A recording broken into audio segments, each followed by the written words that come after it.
जय हिंद साथियों, आप सभी का स्वागत करता हूं आप सभी के अपने चैनल टारगेट सिलेक्शन में। साथियों, जिस किसी छात्र छात्रा का पेपर है, जिस किसी डेट को है या जिस किसी शिफ्ट में है, मैंने सभी किताबों को खंगाला है और ये टॉप क्वेश्चन साथियों निकाले हैं। ऐसे संभावित सवाल निकाले हैं जो आपको आपकी शिफ्ट में सेम टू सेम देखने को मिलेंगे।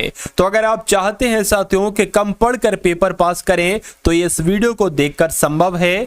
तो शुरू हो जाइए साथियों और कूद पड़िए इस रण क्षेत्र में, क्योंकि आगाज हो चुका है एक ऐसी क्लास का जिसका नाम है एक क्लास परीक्षा पास। तो साथियों, क्लास आपकी शुरू हो चुकी है। पहले हिंदी के सवालों को देखेंगे हूबहू और उसके बाद साथियों सामान्य ज्ञान के, यूपी जीके के, रीजनिंग के और साथियों मैथ के क्वेश्चंस को देखेंगे। तो पहला सवाल है आपकी स्क्रीन पर कि आधुनिक हिंदी गद्य का जन्मदाता किसे कहा जाता है। तो आप लोग ध्यान रखेंगे, भारतेंदु हरिश्चंद्र को ही आधुनिक हिंदी गद्य का जन्मदाता कहा जाता है।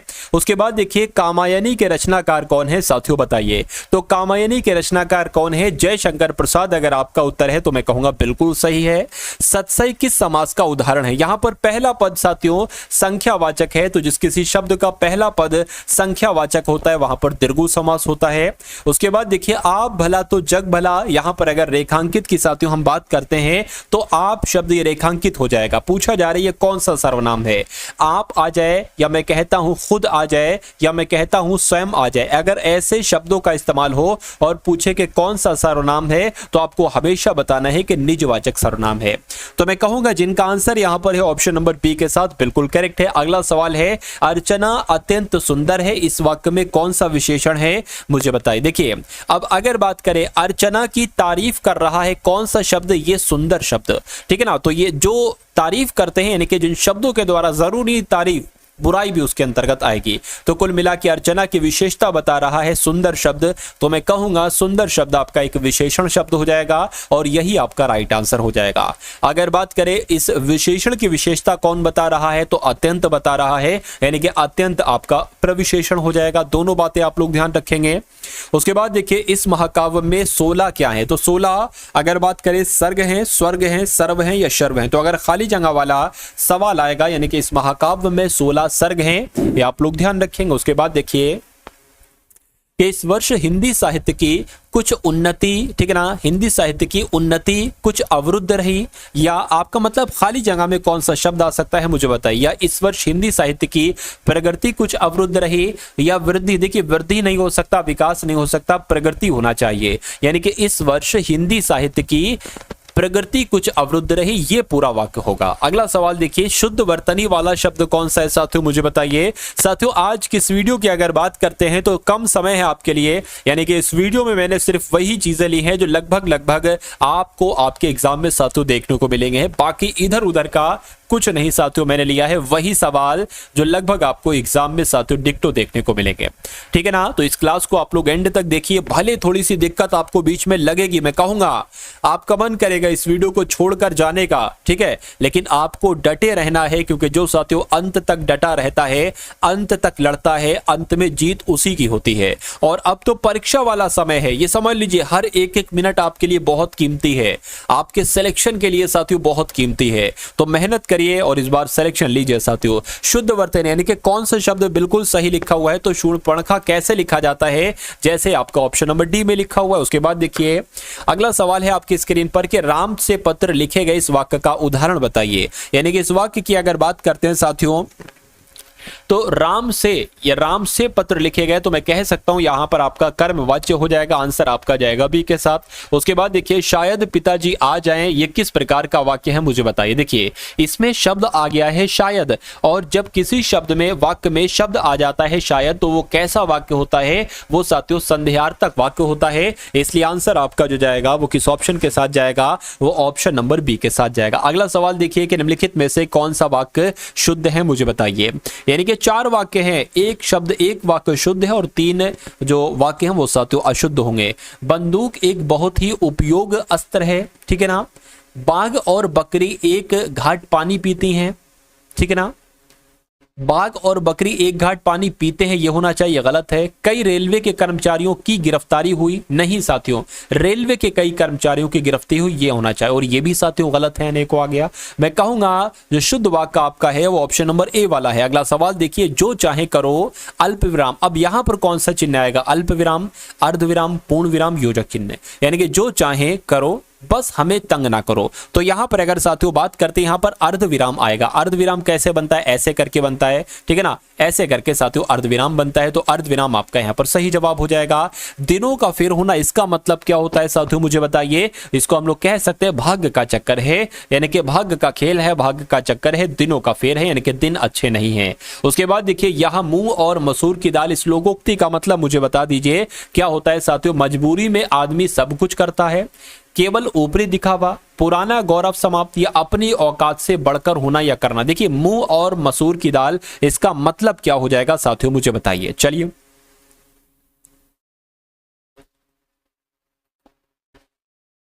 तो आप लोग ध्यान रखेंगे, अपनी औकात से बढ़कर होना या करना। क्या साथियों आप लोग ध्यान रखेंगे, अपनी औकात से बढ़कर या होना, ठीक है ना, यानी कि यह मूंग और मसूर की दाल, ठीक है, अपनी औकात से बढ़कर होना या करना, यह आपका बिल्कुल सही जवाब है। उसका भाई खेलता है, इस वाक्य में कौन सा सर्वनाम है साथियों, बताइए। उसका भाई खेलता है। अब यहां पर अगर बात करते हैं, यह साथियों निजवाचक नहीं होगा, संबंधवाचक भी नहीं होगा, निश्चयवाचक नहीं होगा, यह वहां निश्चयवाचक होता है, यह आपका पुरुषवाचक सर्वनाम हो जाएगा, ठीक है ना।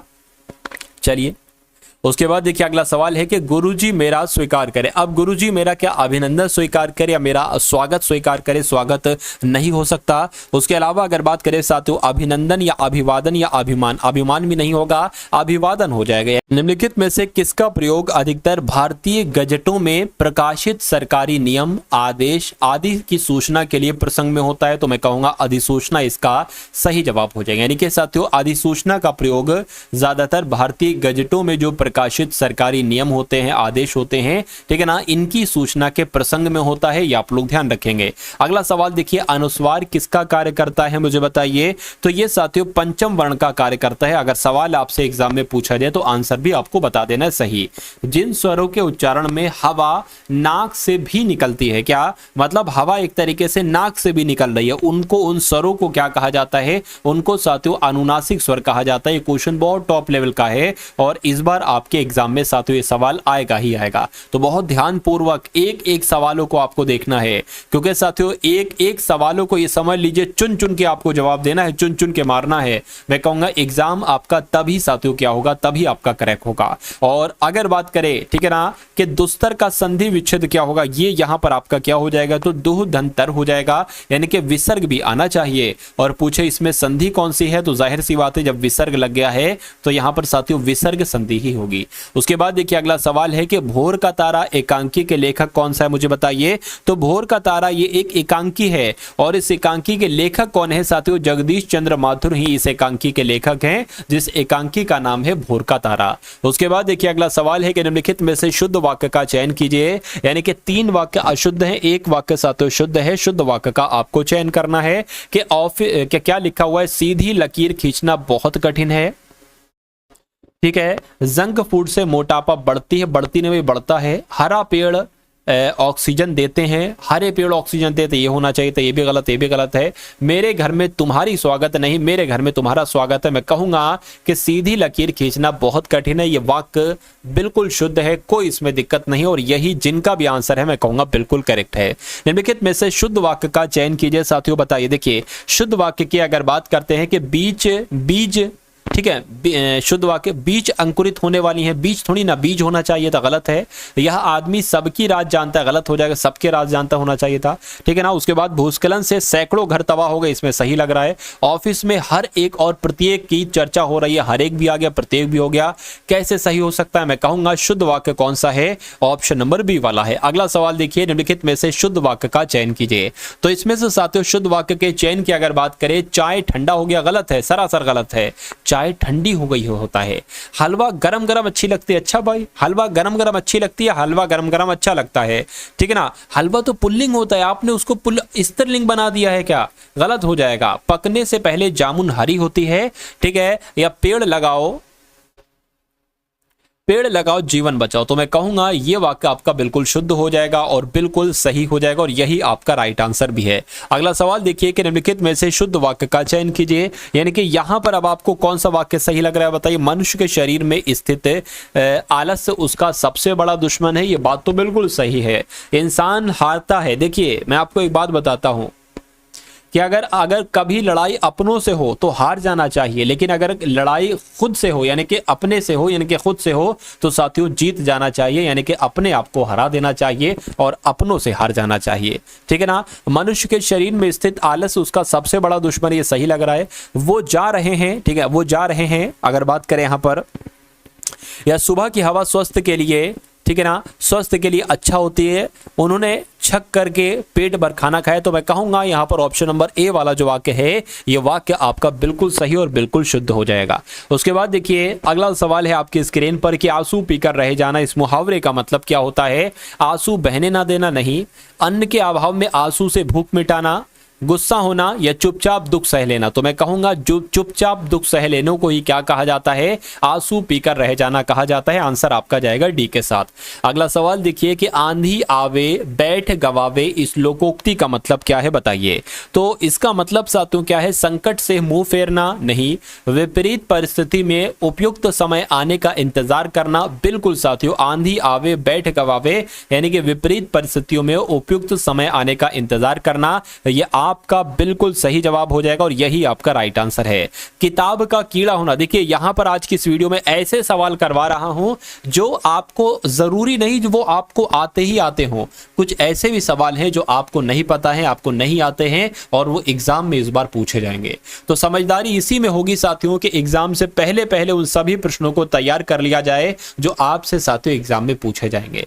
ठीक है, तो किताब का कीड़ा होना साथियों इसका मतलब क्या होता है मुझे बताइए। बहुमूल्य वस्तु को नष्ट करने वाला नहीं, अनुपयुक्त जगह रहने वाला नहीं। बहुत अधिक पढ़ने वाले को क्या कहा जाता है कि भाई ये तो किताब का कीड़ा है। अगर आप बहुत पढ़ते हो तो किसी ना किसी ने कहा होगा कि तुम तो भाई किताब के ही कीड़े हो एक तरीके से। आंसर आपका सी के साथ। कच्चा चिट्ठा खोलना, इसका मतलब क्या होता है मुझे बताइए। तो सारा भेद खोल देना या कच्चे काम को पक्का करना या भेद छिपाना या कान का कच्चा होना। मैं कहूंगा साथियों सारा भेद खोल देना यानी कि कच्चा चिट्ठा खोलना, यह आपका बिल्कुल सही जवाब हो जाएगा। त्रिशंकु होने का मतलब क्या होता है साथियों मुझे बताइए। चलिए मुहावरे हो गए, लोकोक्ति हो गई, ये कम से कम 4 से 5 सवाल आपसे पूछे जाते हैं, यानी कि 10 नंबर के साथियों लगभग 8 से 10 नंबर के सवाल आपसे पूछे जाते हैं। तो त्रिशंकु होने का मतलब क्या होता है साथियों, किसी और का ना रहना, इसको ही क्या कहा जाता है, त्रिशंकु कहा जाता है। अगला सवाल देखिए, भई गति साप छचुंदर केरी, इस लोकोक्ति का मतलब क्या होता है साथियों। तो दुविधा में होना इस लोकोक्ति का मतलब होता है। आंसर आपका डी के साथ जाएगा। घाट घाट का पानी पीना साथियों इसका मतलब क्या होता है मुझे बताइए। तो अनेक क्षेत्रों का अनुभव होना यानी कि घाट घाट का पानी पीना। आंसर आपका ए हो जाता है। मूर्त शब्द का विलोम क्या होगा मुझे बताइए। तो अगर अमूर्त का विलोम पूछा जाए तो मूर्त बताना, और मूर्त का विलोम पूछा गया है तो अमूर्त बताना। दोनों बातें ही आप लोग क्या रखेंगे, दोनों बातें साथियों आप लोग यहां पर ध्यान रखेंगे। अब उसके बाद देखिए कि इनमें से कौन सा वाक्य अशुद्ध है मुझे बताइए। चलिए देखिए अशुद्ध वाक्य की अगर बात करें ना, यह एक गंभीर समस्या है, यह वाक्य सही है। मुझे बड़ी भूख लगी है, बड़ी नहीं होना चाहिए साथियों। मैं कहूंगा दिक्कत इसमें है, तो ये आपका सही जवाब हो जाएगा। बाकी मैंने राम से पूछा सही है, वह घर गया सही है, ये भी सही, यानी कि आंसर आपका अगर है ऑप्शन नंबर बी के साथ तो बिल्कुल करेक्ट है। चलिए अब उसके बाद देखिए अगला सवाल है साथियों। अभी तो हम लोग क्या देख रहे हैं, अभी हम लोग साथियों हिंदी देख रहे हैं, फिर जीके जीएस देखेंगे, फिर रीजनिंग मैथ देखेंगे। लेकिन उससे पहले मैं आपको साथियों बता देना चाहता हूं कि परीक्षा से पहले साथियों बहुत तेजी के साथ 2 पीडीएफ साथियों जरूर देख लीजिएगा सरसरी निगाहों से।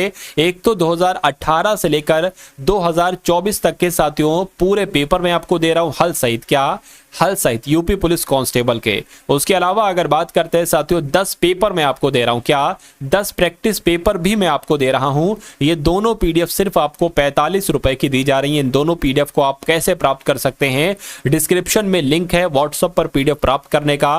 उस लिंक पर जब आप क्लिक करेंगे तो आप हमारे व्हाट्सएप पर आ जाएंगे। वहां पर आपको एक क्यूआर कोड दिया जाएगा, क्यूआर कोड पर आपको 45 का पेमेंट करना है, स्क्रीनशॉट भेजना है, पीडीएफ आपको साथियों तुरंत भेज दी जाएगी।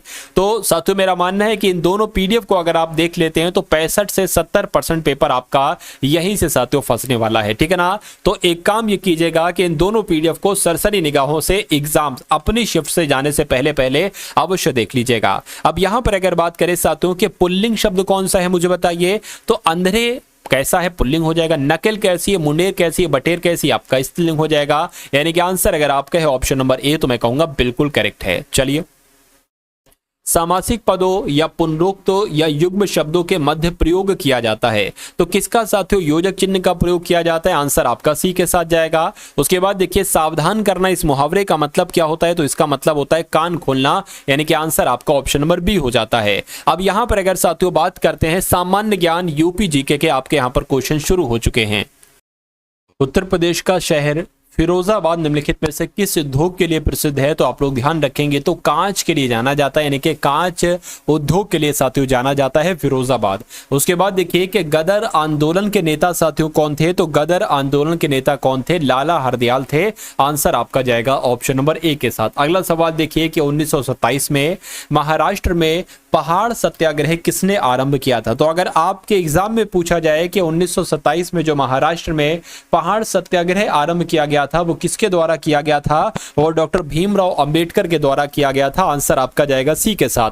अगला सवाल देखिए कि निम्नलिखित में से कौन सा अधिनियम मॉन्टेगू चेम्सफोर्ड रिपोर्ट पर आधारित था, तो मैं कहूंगा भारत सरकार अधिनियम 1919 वाला जो था ना, ये साथियों अधिनियम मॉन्टेगू चेम्सफोर्ड रिपोर्ट पर आधारित था। ये आप लोग ध्यान रखें, यानी कि अगर आपका आंसर जो जाना चाहिए वो सी हो जाता है। उसके बाद देखिए कि जवाहरलाल नेहरू के नेतृत्व में मुस्लिम लीग अंतरिम सरकार में कब सम्मिलित हुई थी, तो साथियों कब सम्मिलित हुई थी, 26 अक्टूबर 1946 को साथियों सम्मिलित हुई थी। यानी कि पंडित जवाहरलाल नेहरू के नेतृत्व में जो मुस्लिम लीग थी ना, ये अंतरिम सरकार में कब सम्मिलित हुई थी साथियों, 1946 में, डेट थी 26 अक्टूबर। उसके बाद देखिए मेघालय पठार की सबसे ऊंची चोटी कौन सी है मुझे बताइए, तो कौन सी है साथियों, अगर एग्जाम वाला क्वेश्चन आ जाए तो शिलोंग चोटी आपको बताना है, क्योंकि मेघालय पठार की सबसे ऊंची चोटी शिलोंग चोटी ही है। अगला सवाल देखिए भारतीय संविधान का निम्नलिखित में से कौन सा अनुच्छेद विधिक समता यानी कि कानून के सामने समानता, कानून के समक्ष समानता से संबंधित है, तो मैं कहूंगा अनुच्छेद 14 की बात चल रही है। यानी कि अनुच्छेद 14 में ही साथियों कानून के समक्ष समानता की बात की गई है। उसके बाद देखिए टॉप क्वेश्चन है आपके सामने कि अंतरराष्ट्रीय शांति और सुरक्षा को बढ़ावा देने से संबंधित प्रावधान भारतीय संविधान के निम्नलिखित में से किसके एक भाग के रूप में उल्लिखित हैं, तो ये तो साथियों राज्य के नीति निर्देशक सिद्धांत इसका राइट आंसर हो जाएगा। क्या आपका आंसर जो जाएगा वो ऑप्शन नंबर बी के साथ जाएगा, यानी कि अंतरराष्ट्रीय शांति और सुरक्षा को बढ़ावा देने से संबंधित प्रावधान जो है ना, ये कहां पर है, तो ये राज्य के नीति निर्देशक सिद्धांतों में है। बात आप लोग ध्यान रखेंगे। उसके बाद देखिए साथियों नेक्स्ट नंबर का सवाल है आपकी स्क्रीन पर, देखिए और मुझे बताइए कि सही जवाब क्या होगा। भारत में किसी राज्य के राज्यपाल का नियुक्ति प्राधिकारी निम्नलिखित में से कौन होता है, तो साथियों कौन होते हैं, ये भारत के राष्ट्रपति होते हैं। यानी कि आंसर आपका जो होना चाहिए वो ऑप्शन नंबर सी के साथ जाएगा। अगला सवाल देखिए आपकी स्क्रीन पर है कि गांधी जी भारत के मंद औद्योगिकरण के विरुद्ध थे या तीव्र औद्योगिकरण के विरुद्ध थे या औद्योगिकरण की ब्रिटिश पद्धति के विरुद्ध थे या औद्योगिकरण की अमेरिका पद्धति के विरुद्ध थे, तो मैं कहूंगा साथियों क्या आपका सही जवाब होगा मुझे बताइए। तो आप लोग ध्यान रखेंगे साथियों गांधी जी की जब हम बात करते हैं तो महात्मा गांधी जी साथियों भारत के तीव्र औद्योगिकरण के विरुद्ध थे, इसलिए सही जवाब आपका जाएगा ऑप्शन नंबर बी के साथ। अगला सवाल देखिए साथियों आपकी स्क्रीन पर है, देखिए सवाल को साथियों और बताइए कि यहां पर आपका राइट आंसर क्या हो सकता है कि विधानसभा का सदस्य बनने के लिए जो न्यूनतम आयु चाहिए होती है वो कितनी चाहिए होती है, तो 25 वर्ष चाहिए होती है। अगला सवाल देखिए जब खाने में लंबे समय तक हरी सब्जियों का प्रयोग नहीं किया जाता है तो कौन सी बीमारी हो सकती है, मैं कह सकता हूं साथियों कौन सी बीमारी हो जाती है, जब हरी सब्जियों का सेवन नहीं किया जाता है तो साथियों रात्रि अंधत्व नाम की बीमारी हो सकती है। उसके बाद देखिए इस ट्रैफिक प्रतीक का क्या चिन्ह है, तो यहां पर अगर बात करें कोई नहीं दिख रहा है साथियों, चलिए इथियोपिया की मुद्रा की अगर बात करें साथियों, इथियोपिया की मुद्रा क्या है तो आप लोग ध्यान रखेंगे, इथियोपिया की मुद्रा साथियों बिर है। आंसर आपका जाएगा डी के साथ। स्वतंत्र भारत में किसी राज्य की प्रथम महिला राज्यपाल कौन थी तो साथियों कौन थी? सरोजिनी नायडू थी। आंसर आपका जाएगा डी के साथ। अगला सवाल देखिए कि नीलगिरी खापली भारतीय कृषि अनुसंधान संस्थान के द्वारा ये कुछ एक्स्ट्रा यहां पर साथियों एक क्या आ गया है क्या? अच्छा देखिए, नीलगिरी खापली भारतीय कृषि अनुसंधान संस्थान के द्वारा जारी निम्नलिखित फसलों में से किसकी एक उच्च उपज वाली किस्म, यानी कि बात किसकी चल रही है? बात चल रही है साथियों इस उपज की, ठीक है ना। यानी कि साथियों नीलगिरी खापली भारतीय कृषि अनुसंधान के द्वारा जारी निम्नलिखित फसलों में से किसकी एक उच्च उपज वाली किस्म है? तो ये किसकी एक किस्म है? मैं कहूंगा साथियों ये एक गेहूं की किस्म है, जिस किस्म का नाम है नीलगिरी खापली। आप लोग ध्यान रखेंगे। अर्जेंटीना की राजधानी साथियों क्या है? तो मैं कह सकता हूं कि ब्यूनस आयर्स की अगर बात करते हैं, ब्यूनस आयर्स ही साथियों अर्जेंटीना की राजधानी है। आंसर आपका जाएगा ऑप्शन नंबर ए के साथ। अगला सवाल देखिए साथियों कि उत्तर प्रदेश राज्य का कौन सा जिला नेपाल के साथ अपनी सीमा साझा नहीं करता है? देखिए पीलीभीत करता है, सीतापुर करता है, महाराजगंज करता है, लेकिन श्रावस्ती नहीं करता है। अब नहीं करता है तो यही आपका राइट आंसर है। अगला सवाल देखिए कि उत्तर प्रदेश का कौन सा जिला उत्तर प्रदेश और बिहार की सीमा पर स्थित है, मुझे बताइए। तो अगर बात करते हैं बलिया की, तो बलिया की सीमा साथियों उत्तर प्रदेश और बिहार की एक तरीके से बात करें, यानी कि कौन सा जिला उत्तर प्रदेश और बिहार की सीमा पर स्थित है तो बलिया स्थित है। आप लोग ध्यान रखेंगे। उसके बाद देखिए अगला सवाल है, आपसे पूछा जा रहा है कि उस भारतीय प्रधानमंत्री का नाम क्या है जिन्होंने संसद में यह घोषणा की थी कि वह मंडल आयोग की सिफारिशों को लागू करेंगे। इस घोषणा से भारत में देशव्यापी विरोध शुरू हो गया था। तो उन प्रधानमंत्री का नाम आपसे पूछा जा रहा है, वीपी सिंह साथियों उनका नाम था। आप लोग ध्यान रखेंगे, क्वेश्चन बहुत इंपॉर्टेंट है। उसके बाद देखिए उत्तर प्रदेश के किस शहर को सुहाग नगरी कहा जाता है? और ये शहर यानी कि ये शहर जो है ना ये कांच की चूड़ियां बनाने के लिए जाना जाता है। तो कांच की चूड़ियां बनाने के लिए साथियों फिरोजाबाद जाना जाता है, यानी कि फिरोजाबाद को क्या कहा जाता है? सुहाग नगरी कहा जाता है। ये आप सभी लोगों को मालूम रखना है। निम्नलिखित नेताओं में से कौन से नेता गोरखनाथ मंदिर और मठ के मुख्य पुजारी भी हैं, मुझे बताइए। तो योगी आदित्यनाथ जी की बात चल रही है साथियों। आप लोग ध्यान रखेंगे, ये एग्जाम में आपसे सवाल पूछा जा सकता है कि कौन से नेता? तो योगी आदित्यनाथ जी गोरखनाथ मंदिर और मठ के मुख्य पुजारी हैं। उसके बाद देखिए सारनाथ वह पवित्र स्थान है जहां भगवान बुद्ध ने अपना पहला उपदेश दिया था। वह निम्नलिखित में से किस शहर के बहुत नजदीक स्थित है? तो साथियों ये कहां की अगर बात करिए, वाराणसी के बहुत नजदीक स्थित है सारनाथ। उसके बाद देखिए उत्तर प्रदेश का कौन सा शहर चिकनकारी साड़ियां नामक सुंदर कढ़ाई वाली साड़ियों के लिए प्रसिद्ध है? तो मैं कहूंगा लखनऊ। अगर आपका जवाब है तो आपका जवाब यहां पर बिल्कुल सही हो जाता है। वह कौन से कवि और संत हैं जिन्होंने रामायण का एक दूसरा संस्करण रामचरितमानस लिखा था? तो रामचरितमानस की अगर बात करें ये तो तुलसीदास जी ने लिखा था, इसलिए इस क्वेश्चन का राइट आंसर जो जाता है वो ऑप्शन नंबर डी के साथ जाता है। अगला सवाल देखिए दक्षिण भारत के किस राजा ने वर्ष 1941 में कोलाचल की लड़ाई में डच ईस्ट इंडिया कंपनी को परास्त किया था? तो किसकी अगर बात करें साथियों तो यहां पर आप लोग ध्यान रखेंगे मार्तंड वर्मा आपका राइट आंसर हो जाएगा। यानी कि दक्षिण भारत के जो मार्तंड वर्मा राजा थे इन्होंने 1941 में कोलाचल की लड़ाई में डच ईस्ट इंडिया कंपनी को परास्त किया था। उसके बाद देखिए अवध की रियासत से उस प्रसिद्ध योद्धा बेगम का नाम क्या है जिन्होंने 1857 के विद्रोह में अंग्रेजों के साथ होने वाली लड़ाई में भाग लिया था? तो यहां पर अगर बात करते हैं साथियों आप लोग ध्यान रखेंगे बेगम हजरत महल। आप लोग ध्यान रखेंगे, ठीक है ना। यानी कि अवध की रियासत से उस प्रसिद्ध योद्धा का नाम क्या है? तो बेगम हजरत महल है। इन्होंने 1857 विद्रोह में अंग्रेजों के साथ साथियों होने वाली लड़ाई में भाग लिया था, अवध से भी और लखनऊ से भी, ठीक है ना। मुगल वंश के पहले सम्राट बाबर ने अपनी देशीय भाषा चगताई तुर्किक में अपनी आत्मकथा लिखी। इस पुस्तक का नाम क्या है, मुझे बताइए। तो इस पुस्तक का नाम साथियों बाबरनामा। इस पुस्तक का नाम क्या है? बाबरनामा इस पुस्तक का नाम है। उसके बाद देखिए 1996 में जब अटल बिहारी वाजपेयी पहली बार प्रधानमंत्री बने थे तो उनके प्रधानमंत्री के रूप में काम करने की लगभग अवधि कितनी थी? तो साथियों कितनी अवधि थी? लगभग इन्होंने 13 दिन यानी कि 2 हफ्ते काम किया था। यह आपसे सवाल बार बार परीक्षाओं में पूछा जा चुका है और इस बार भी साथियों पूछा जाएगा। राजा बिंबिसार के दरबार में उस प्रसिद्ध चिकित्सक का क्या नाम है जो भगवान बुद्ध के निजी चिकित्सक थे, मुझे बताइए। तो उनका नाम साथियों क्या है? जीवक उनका नाम है। यानी कि आपका राइट आंसर इस क्वेश्चन का जो जाएगा वो ऑप्शन नंबर सी के साथ जाएगा। जाएगा। अगला सवाल देखिए, ऑक्सफोर्ड और कैम्ब्रिज नामक दो प्रसिद्ध विश्वविद्यालय निम्नलिखित में से किस देश में स्थित हैं?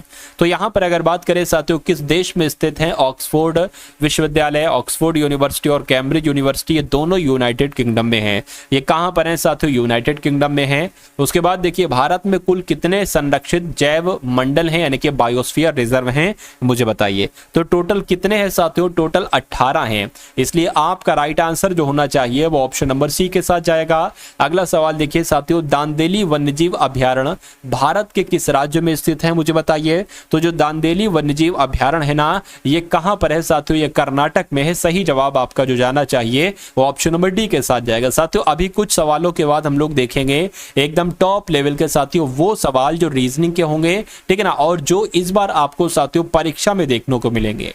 क्योंकि परीक्षा के लिए अगर मैं सबसे इंपॉर्टेंट चीज कहता हूं तो वो साथियों रीजनिंग ही है। क्योंकि आप लोग खुद समझिए कि किसी परीक्षा में अगर 150 सवाल पूछे जा रहे हैं और उसमें से रीजनिंग के सवाल कितने हैं, एक ऐसा विषय जिसके साथियों 55 से 56 सवाल पूछे जाए तो वो विषय अपने आप में एक बहुत बड़ी साथियों अहमियत रखता है। तो कुल मिला के अगर बात करें, आंसर अगर आपका है ऑप्शन नंबर डी तो बिल्कुल करेक्ट है।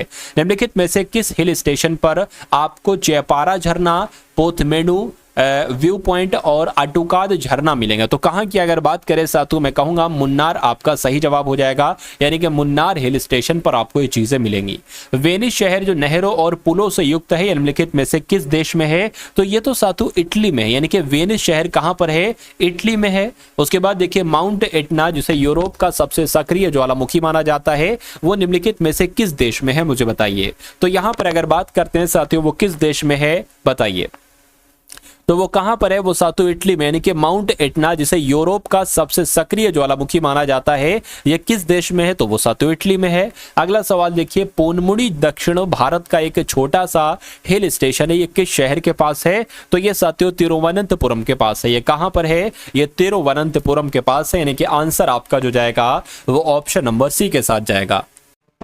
तो अब यहाँ पर साथियों आप लोग देखेंगे कुछ बहुत ही इंपॉर्टेंट, बहुत ही महत्वपूर्ण साथियों रीजनिंग के क्वेश्चन जो आपके एग्जाम में आपको साथियों डायरेक्ट देखने को मिलेंगे। देखिए यहाँ पर आपके सामने एक ऐसा सवाल आएगा, आपको दिखाया जाएगा कि कौन सी आकृति पूछा जाएगा, कौन सी आकृति कागज, कॉपी और लेखन सामग्री को प्रदर्शित कर रही। देखिए अगर बात करते हैं साथियों, मान लीजिए ये क्या हो जाएगा, ये आपकी लेखन सामग्री हो जाएगी, ठीक है। और लेखन सामग्री के अंतर्गत ही तो साथियों कॉपी आती है, तो ये कॉपी हो जाएगी। अब कागज की अगर बात करें, आपने देखा होगा साथियों बहुत सारे कागज ऐसे होते हैं जो लेखन सामग्री के अंतर्गत आते हैं, लेकिन बहुत सारे कागज ऐसे भी होते हैं जिसके नोट है, नोट भी तो एक कागज ही है, लेकिन नोट लेखन सामग्री के अंतर्गत नहीं आता है। लेकिन मैं कहूंगा कुछ कागज लेखन सामग्री के अंतर्गत आते हैं और कुछ नहीं आते हैं, ठीक है ना। तो साथियों इसको हम इस प्रकार बना सकते हैं, यानी कि ये आधे जो है ये लेखन सामग्री के अंतर्गत आएंगे और आधे नहीं आएंगे। तो कुल मिला के ऐसा साथियों आपको कहां पर, ठीक है ना, आरेख देखने को मिल रहा है। तो मैं कहूंगा यहां पर नहीं, यहां पर नहीं, यहां पर नहीं साथियों, ऑप्शन नंबर ए में दिख रहा है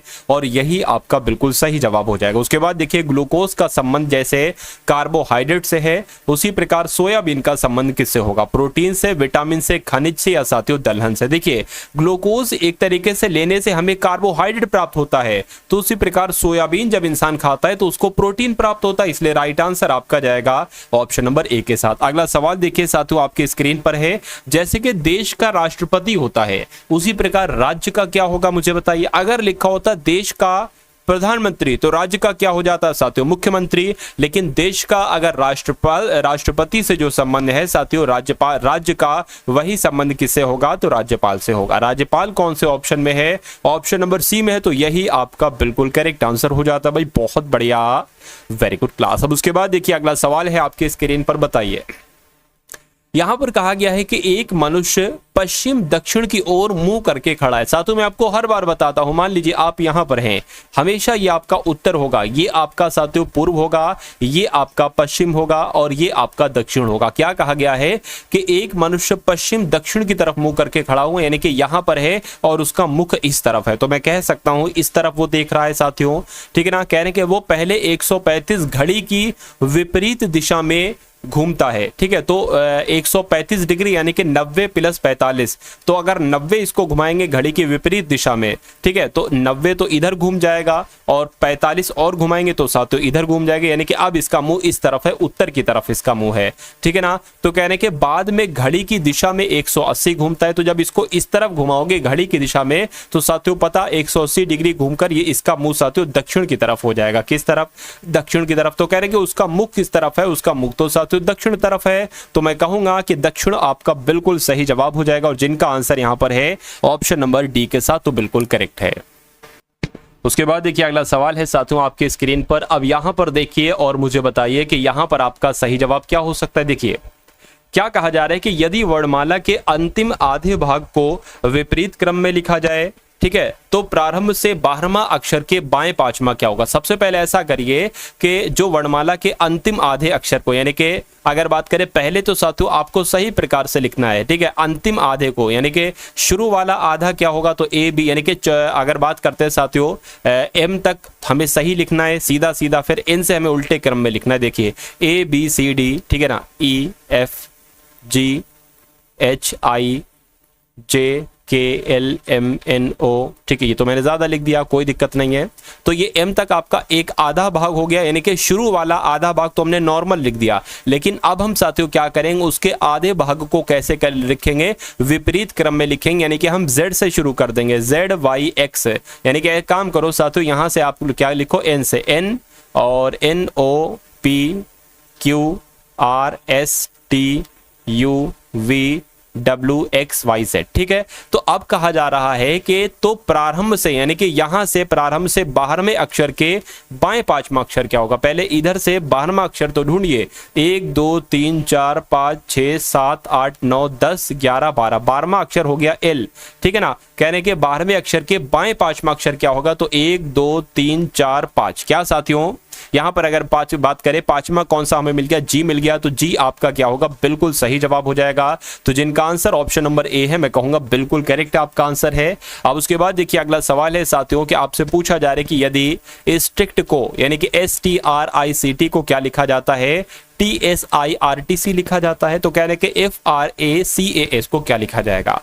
देखिए जवाब इसको ध्यान से देखेंगे, इस शब्द में, इस वर्ड में जितने लेटर आ रहे हैं सेम टू सेम वही लेटर यहां पर आ रहे हैं, बस फर्क थोड़ा सा ये हुआ है कि इधर से उधर कर दिया गया है। इधर से उधर कैसे किया है ये भी साथियों मैं आपको यहां पर बतला देता हूं। देखिए अब इसको लिख लेते हैं, TS क्या, TSIRCT, इतनी बात आपको समझ में आ गई साथियों। इसमें रिलेशन बताना क्या है साथियों, टी को यहां पर लिख दिया, एस को यहां पर लिख दिया, आई को यहां पर, आर को यहां पर, एक सेकंड कुछ मिस्टेक हो गई, क्या देखिए जरा, अच्छा ये जो अंत वाला है ना CT और CT इसको नहीं बदला गया है, ये वैसे ही का वैसे ही लिखना है आपको, ठीक है ना, कोई दिक्कत नहीं, ये बात भी सही है। चलिए तो अब हम क्या करेंगे साथियों, यहां पर अगर बात करें FRA, क्या FRA और CAS लिखा हुआ, यानी कि AS जैसा लिखा है वैसा ही लिख देंगे, AS सिर्फ यहां पर लिखा हुआ है, देखिए साथियों RF हो जाएगा और CA हो जाएगा, तो ऐसा कहां पर लिखा हुआ है RFCAAS, ऐसा तो आपका ऑप्शन नंबर सी में लिखा हुआ है, तो यही आपका क्या होगा,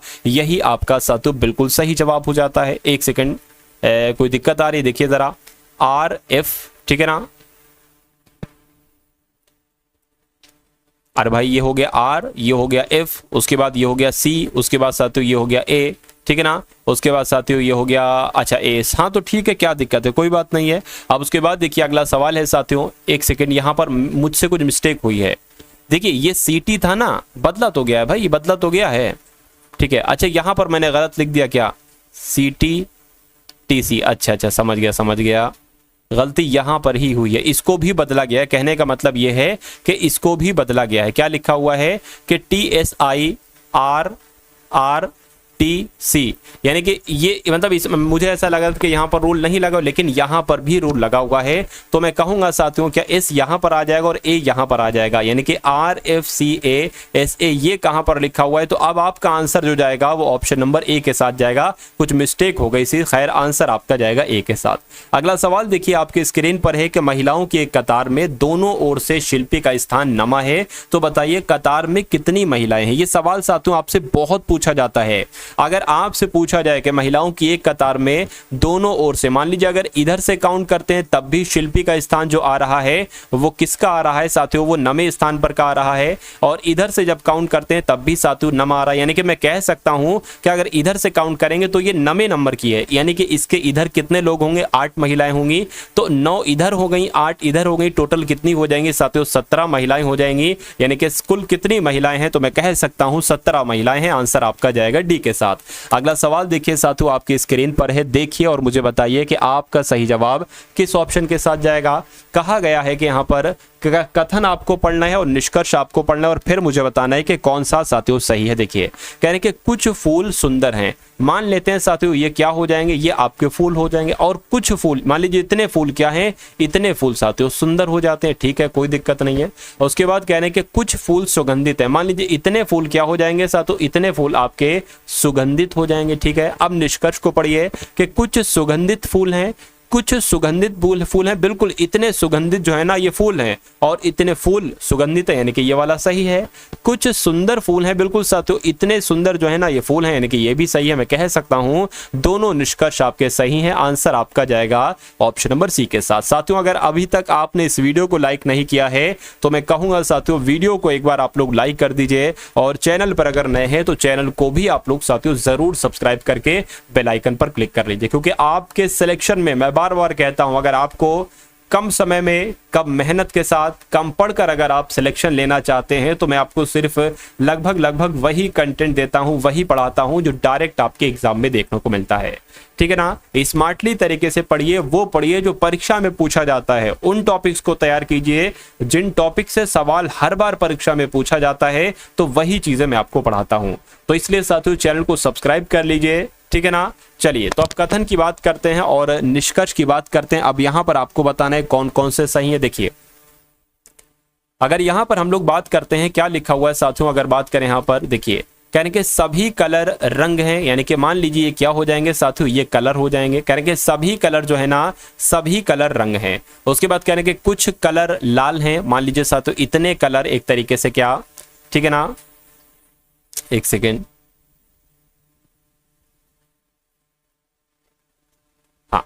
ये आपके क्या हो जाएंगे, ये कलर हो जाएंगे। और क्या कहा जा रहा है साथियों, आपसे कहा जा रहा है कि सभी कलर रंग है, तो ये साथियों सभी कलर जो होंगे ना वो रंग हो जाएंगे। और कुछ कलर लाल है, तो मान लेते हैं साथियों इतने कलर जो हो जाएंगे वो क्या हो जाएंगे, वो साथियों लाल हो जाएंगे। अब अगर बात करें सभी लाल रंग है, सभी लाल रंग कैसे हो सकते, इतने लाल जो है ना वो रंग नहीं हो सकते, गलत हो जाएगा। सभी रंग कलर हैं, सभी रंग कैसे कलर हो सकते, इतने रंग कहाँ भाई कलर है, नहीं है, तो ये भी गलत हो जाएगा। मैं कहूंगा साथियों दोनों निष्कर्ष गलत हैं। और ऐसा कहां पर लिखा हुआ है, ऐसा आपका ऑप्शन नंबर डी में लिखा हुआ है, तो यही आपका साथियों बिल्कुल सही जवाब हो जाता है। चलिए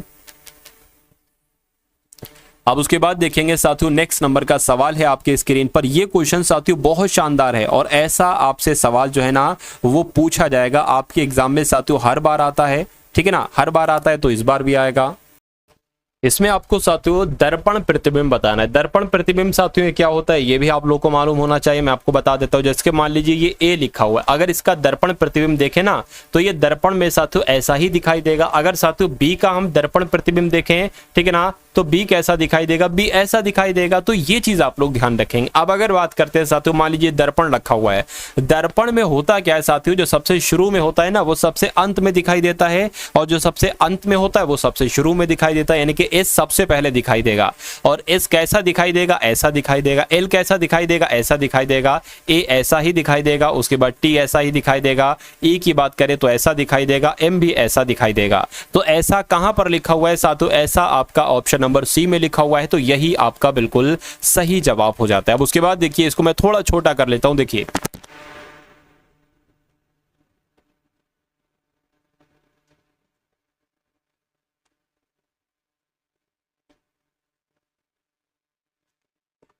ठीक है ना, आप क्वेश्चन साथियों आपको यहां पर पूरा दिख रहा होगा। अब बस क्वेश्चन को आपको सॉल्व करना है और आंसर साथियों बता देना, आंसर तक पहुंच जाना। देखिए क्या कहा जा रहा है कि सुमन अपने घर से निकली, सुमन अपने घर से निकली और बाएं मुड़ती है, ठीक है, और उत्तर की ओर 300 मीटर चलती है। सुमन मान लीजिए साथियों अपना घर उसका ये है, अपने घर से निकलती है और बाएं मुड़ती है, ठीक है, बाएं मुड़ी और उत्तर की ओर चली, ठीक है ना, यानी कि अगर बात करें उत्तर की ओर चला दिया हमने इसको, उत्तर की ओर चली तो और कितनी चली साथियों, 300 मीटर चली, ठीक है ना। चलिए, यानी कि हो सकता है वो ऐसे करके मुड़ी हो, ऐसे करके निकली हो अपने घर से और बाएं ओर मुड़ गई और वो 300 मीटर चल गई। और कहने के साथियों और महात्मा गांधी जंक्शन पर पहुंच गई, ये महात्मा गांधी जंक्शन है। फिर कहने के वहां से वो दाएं मुड़ी और एक बीमार मित्र से मिलने के लिए 500 मीटर चली, तो दाएं मुड़ी और साथियों 500 मीटर चल दी, ठीक है ना। ये बात भी आप लोग ध्यान रखेंगे। उसके बाद अगर बात करें, उसके बाद वह दाएं मुड़ती है और सुपरमार्केट जाती है। सुपरमार्केट से खरीदारी करने के बाद वह सीधे चलकर अपने घर आई। अब देखिए, दाएं मुड़ती है और सुपरमार्केट जाती है, ठीक है। सुपरमार्केट से खरीदारी करने के बाद वह सीधे अपने घर आती है, ठीक है ना। और घर की अगर बात करें तो घर उसका इस दिशा पर है, यानी कि ये उसका घर है। तो कहने के महात्मा गांधी जंक्शन से अस्पताल तक की सड़क किस दिशा में है। अब महात्मा गांधी कहाँ है भाई, महात्मा गांधी तो ये है महात्मा गांधी। कहने के महात्मा गांधी जंक्शन से, यानी कि यहां से अस्पताल तक की सड़क किस दिशा में है, तो अस्पताल तक की, ठीक है ना, अस्पताल तक की सड़क, अस्पताल तो साथियों ये है, अस्पताल ये है, तो कहेंगे साथियों अस्पताल की सड़क किस दिशा में है, ये पश्चिम है, ये पूरब है, तो मैं कहूंगा पश्चिम से पूरब की तरफ है, पश्चिम से पूरब की तरफ है, तो मैं कहूंगा यहां कहीं पश्चिम से पूरब लिखा होगा और वही आपका राइट आंसर हो जाएगा। ऑप्शन नंबर डी में ऐसा लिखा हुआ है और यही आपका साथियों बिल्कुल सही और सटीक जवाब हो जाता है। कथन आपके सामने है, आने वाली शताब्दी में क्या लिखा हुआ है साथियों, यहां पर अगर बात करते हैं लिखा हुआ है आने वाली शताब्दी में विश्व को 10 बिलियन व्यक्तियों को भोजन देना पड़ेगा। ये क्वेश्चन की अगर बात करिए, कॉन्सेप्ट बहुत इंपॉर्टेंट है और ये डिक्टो साथियों आपके एग्जाम में आएगा। एक सवाल देखिएगा कि आने वाली, यानी कि जो अब आने वाली शताब्दियां हैं इसमें विश्व को 10 मिलियन व्यक्तियों को भोजन देना पड़ेगा, जिसमें से आधे लोग एशिया में होंगे जो चावल को मुख्य भोजन के रूप में करेंगे। अब कार्यवाहियां यहां पर आपको साथियों बताने कि कौन कौन सी सही हो सकती हैं इस कथन के अकॉर्डिंग। करेंगे चावल अनुसंधान के लिए अधिक धन दिया जाना चाहिए जिससे कि आपूर्ति ठीक प्रकार से हो सके, तो ये तो साथियों सही लग रहा है। उसके बाद एशिया के व्यक्तियों को अपने खानों की आदत को परिवर्तित करने के लिए कहना चाहिए, ये बात भी बिल्कुल सही है। मांग की पूर्ति करने के लिए एशिया के बाहर चावल का, देखिए एशिया के बाहर अगर चावल का उत्पादन करेंगे तो क्या फायदा है, तो मैं कहूंगा ये गलत हो जाएगा। पहला और दूसरा उचित है, ऐसा कहां पर लिखा हुआ है, ऐसा आपका ऑप्शन नंबर ए में लिखा हुआ है, तो यही आपका बिल्कुल सही जवाब है। उसके बाद देखिए अगला सवाल है साथियों आपके स्क्रीन पर, देखिए और मुझे बताइए। ऐसे सवाल आपसे एग्जाम में पूछे गए थे पिछली बार, अभी जब फरवरी 2024 में आपका पेपर हुआ था। देखिए यानी कि बिना सेंसर किए गए या स्वयं सेंसर किए गए टेलीविजन कार्यक्रमों में हिंसा की दर बहुत अधिक होती है जो शायद बच्चों के लिए उचित नहीं। ये बात बिल्कुल सही है, बच्चों की इस अयोग्य इस पेज को नहीं देखना चाहिए। इसे निम्नलिखित में से किस कार्यवाही के द्वारा रोका जा सकता है, तो कैसे साथियों इसको रोक सकते हैं। सरकार को सभी बच्चों को टेलीविजन देखने से रोक रही, ये पॉसिबल नहीं है साथियों। स्क्रीन पर दिखाई जाने वाली हिंसा के प्रभाव के बारे में माता पिता को अपने बच्चों को समझाना चाहिए, बिल्कुल कहना चाहिए कि ये तो भाई कैसा है, ठीक है। बच्चों को स्वयं अपने माता पिता की उपस्थिति में ऐसा थोड़ी ना माता पिता नहीं तो बच्चे टेलीविजन ना देखें, ये भी गलत है। सभी टेलीविजन निर्माताओं को केवल बाल उपयोगी विषय वस्तु का निर्माण करने की अनुमति दी जानी चाहिए। ऐसा भी नहीं किया जा सकता कि सिर्फ टीवी पर बच्चों के ही कार्यक्रम आए, तो ये भी गलत हो जाएगा। मैं कहूंगा इस क्वेश्चन का राइट आंसर आपका जो जाएगा वो ऑप्शन नंबर बी के साथ जाएगा। अब उसके बाद देखिए अगला सवाल है आपके स्क्रीन पर, देखिए और मुझे बताइए कि आपका राइट आंसर यहां पर किस ऑप्शन के साथ जाएगा। देखिए कहा गया है कि एक्स और वाई एक ही संतान, यानी कि एक ही संतान एक्स है और एक ही संतान वाई भी है। कहने कि ए जो है ना ये एक्स का पिता है, ठीक है, यानी कि एक्स का पिता कौन है, एक्स का, अच्छा ठीक, ये आपके पिताजी हो जाएंगे, ठीक है। ए जो है ना एक्स का पिता है और पर वाई उसका पुत्र नहीं है। अच्छा वाई उसका पुत्र नहीं है तो कह सकते हैं वाई उसकी पुत्री होगी, क्योंकि कहा जा रहा है कि एक्स वाई और ए की संतान, यानी कि ए की ये दोनों संतान है तो ये पुत्र है ये पुत्री है। कहने कि वाई का ए से क्या रिश्ता है, यानी कि ए क्या कहेगा वाई को तो ए क्या कहेगा पुत्री कहेगा। राइट आंसर आपका जाएगा डी के साथ। अगला सवाल देखिए साथियों आपकी स्क्रीन पर है, देखिए और मुझे बताइए कि आपका सही जवाब क्या हो सकता है। कि किसी महिला की ओर संकेत करते हुए एक आदमी कहता है, वह मेरे दादाजी पिताजी के इकलौते। अब देखिए उस आदमी मतलब वो आप मानिए कि आप वो आदमी है और मैं मानता हूं मैं वो आदमी हूं, तो कहने कि वहां मेरे दादा के इकलौते पुत्र, यानी कि मेरे दादा के इकलौते पुत्र कौन होंगे, मेरे पिताजी होंगे। मेरे पिताजी की पुत्री है, यानी कि सामने जो स्त्री की तरफ इशारा कर रहा हूं वो कौन है साथियों, वो मेरे पिताजी की पुत्री है, यानी कि वो मेरी बहन है। तो उस आदमी का उस महिला से क्या संबंध हुआ, यानी कि वो एक तरीके से साथियों उस महिला से क्या संबंध हुआ, मैं कह सकता हूं उस आदमी का उस महिला से क्या संबंध हुआ, तो क्या रिश्ता हो जाएगा, बहन का रिश्ता हो जाएगा। इसलिए सही जवाब अगर आपका है ऑप्शन नंबर ए के साथ तो मैं कहूंगा बिल्कुल करेक्ट है। उसके बाद देखिए अगला सवाल है साथियों, आपके स्क्रीन पर देखिए और मुझे बताइए सही जवाब आपका क्या होगा। देखिए कहा जा रहा है कि 850 के 4/5 के 25% का 45% कितना होगा, तो देख लेते हैं साथियों 850 का यानी कि गुणा 4/5 का, ठीक है ना, 25%। क्या साथियों यहाँ पर कहा गया है इसके 25% का 45%, तो ये हमने पूरी साथियों अब हम क्या करना है, कैलकुलेशन करना है। देखिए 5 एकम 5, 5 पंजे 25 हो जाएगा, ठीक है, इतनी बात आपको मालूम चल गई। अब इस जीरो से साथियों ये जीरो हम कट कर सकते हैं, बिल्कुल कट कर सकते हैं। 5 दूना 10 हो जाएगा, 5 टीम आपका 45 हो जाएगा। क्या क्या बचा है देखिए जरा, 85, 4, 5 और साथियों यहाँ पर 9 और नीचे सिर्फ आपका 2 बचा है, तो 2 बचा है साथियों, 2 एकम 2, 2 दूना 4 हो जाएगा, यानी कि 9 पंजे 45, 45 दूना 90, 90 की 85 से गुणा करा दो, ठीक है, 85 की 9 से गुणा करा दो, कितना हो जाएगा साथियों, 9 पंजे आपका 45 और 9 अट्ठे 72, 72 73 74 75 76, यानी कि ऐसा कोई ऑप्शन है तो मैं कहूँगा 765 बिल्कुल है। और कहाँ पर है साथियों, ऑप्शन नंबर डी में है। तो जिनका आंसर यहाँ पर है ऑप्शन नंबर डी के साथ मैं कहूँगा बिल्कुल करेक्ट है। अब उसके बाद देखिए अगला सवाल है, ये सवाल थोड़ा सही से टाइप नहीं हो पाया है, मैं आपको बता देता हूँ साथियों कैसे सवाल है। देखिए जरा 0.0004 है बटे x है बराबर क्या है साथियों, 0.002 है, यानी कि अब x का मान आपसे पूछा जा रहा है सिर्फ। देखिए अब आपको करना क्या है साथियों, अगर बात करते हैं साथियों यहाँ पर आप क्या कर सकते हैं, देखिए जरा ये x इधर आ जाएगा, यानी कि ये x इधर आ गया है और ये तो यहीं पर ही रहेगा अपनी जगह पर, और ये 0.002 साथियों इसके नीचे आ जाएगा, ठीक है, इसके नीचे आ जाएगा। अब एक काम आपने सुना होगा, देखिए इस पॉइंट को हटाएंगे, 3 नंबर के बाद पॉइंट है ना, तो साथियों क्या 3 0 बढ़ा लेंगे, उसके बाद यहाँ पर 1 2 3 4, 4 के बाद है ना, तो साथियों 4 0 बढ़ा लेंगे, 4 0 बढ़ा लेंगे। अब आपके पास क्या आ गया है साथियों, अब ये हो गया, अब ये 0 0 कुछ नहीं रहे साथियों, अब ये हो गया है 4000, क्या ये 4000 हो गया है, और ये क्या हो गया है साथियों, ये 20000 हो गया, बिल्कुल साथियों ये हो गया है आपका 20000 हो गया है, ये बराबर x है। इन 3 0 से ये 3 0 कैंसिल हो गए। अब देखिए भाई 4 एकम 4 हो जाएगा और 4 पंजे 20 हो जाएंगे। इसको अगर और कैलकुलेट करें साथियों, पॉइंट लगा देंगे, 0 बढ़ा देंगे, 5 दूना आपका 10 हो जाएगा, 2 बचेगा ना इसमें से, पॉइंट लगाए 0 बढ़ाएंगे साथियों, तो 5 चौक आपके 20 हो जाएंगे, ठीक, नहीं सॉरी, देखिए यहां पर अगर साथियों बात करते क्या आपका आया था, या एक काम करिए भाई, यहां पर दिक्कत हो गई साथियों। देखिए जब हमने क्या किया था, जब हमने यहां पर साथियों 0 से 0 किए थे, मैं आपको साथियों समझाता हूं, 1 सेकंड रुकिए, थोड़ा सा बैक जाऊं अगर मैं, ठीक है, यहां पर अगर मैं बैक जाऊं, देखिए ये 3 0 थे ना, ये साथियों ऊपर 3 0 थे और नीचे 3 0 से इनसे ये कट गया। अब बचा क्या साथियों, 4/20 बचा, यानी कि 4 एकम 4 और 4 पंजे 20 बचा, तो 1/5 आया ना, 1/5 आया। तो अब क्या करेंगे साथियों, पॉइंट लगाएंगे, 0 बढ़ाएंगे, ठीक है, 5 एकम 5, 5 दूना आपका क्या हो जाएगा, 10 हो जाएगा, यानी कि 0.2 कहां पर लिखा हुआ है, 0 पॉइंट आपका 2 ऑप्शन नंबर बी में लिखा हुआ है, तो ये आपका साथियों बिल्कुल सही जवाब हो जाता है। उसके बाद देखिए अगला सवाल है आपकी स्क्रीन पर, देखिए और मुझे बताइए कि 4 क्रमिक सम संख्याओं का योग कितना है, 44 है।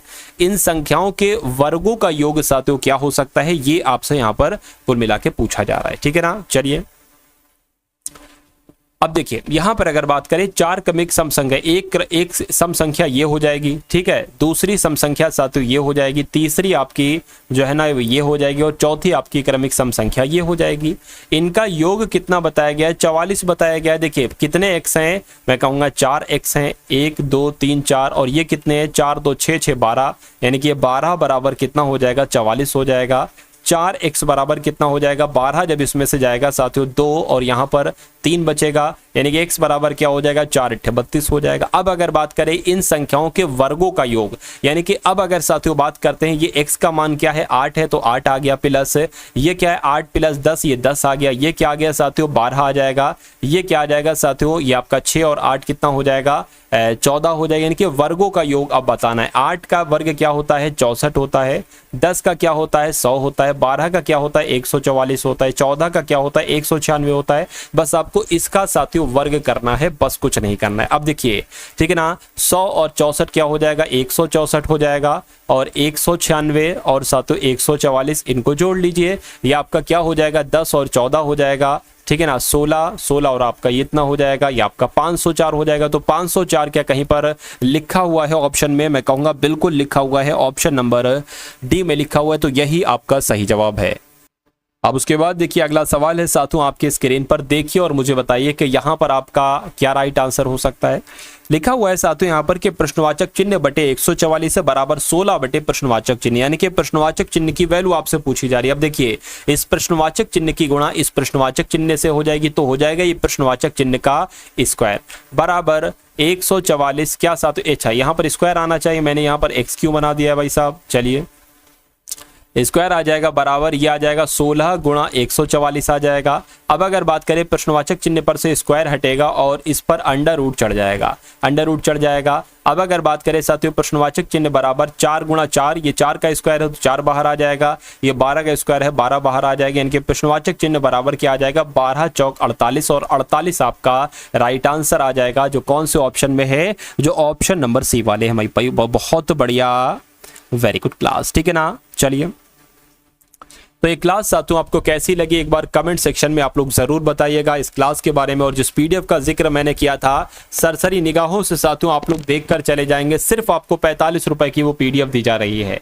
उसमें 2 तरह के पीडीएफ है, एक यूपी पुलिस कांस्टेबल 2018 से 2024 तक के पेपर और 10 प्रैक्टिस पेपर हैं, ठीक है ना। तो सरसरी निगाहों से अगर आप अपनी शिफ्ट में उसको देखकर चले जाते हैं तो मेरा मानना है कि 65 से लेकर 75% पेपर साथियों आपका वहीं से आएगा, ठीक है ना। तो डिस्क्रिप्शन में उसका लिंक है व्हाट्सएप पर पीडीएफ प्राप्त करने का, उस लिंक पर जब आप क्लिक करेंगे तो आप हमारे व्हाट्सएप पर पहुंच जाएंगे, वहां पर आपको एक क्यूआर कोड दिया जाएगा, उस क्यूआर कोड पर 45 का पेमेंट करके स्क्रीनशॉट भेजना है आपको और पीडीएफ आपको साथियों भेज दी जाएगी। और यूपी जीके की भी पीडीएफ दी जाएगी, यूपी करंट अफेयर की भी आपको साथियों पीडीएफ दी जाएगी उसके साथ ही, ठीक है ना। तो कुल मिला के साथियों पिछले 10 दिन की सभी वीडियोस को वॉच करके जाइएगा अपने एग्जाम अपने शिफ्ट्स होने से पहले। तो इस वीडियो को अपने 2-4 मित्रों के साथ शेयर कीजिएगा। मिलते हैं हम सभी लोग आने वाली वीडियो में। जय हिंद साथियों।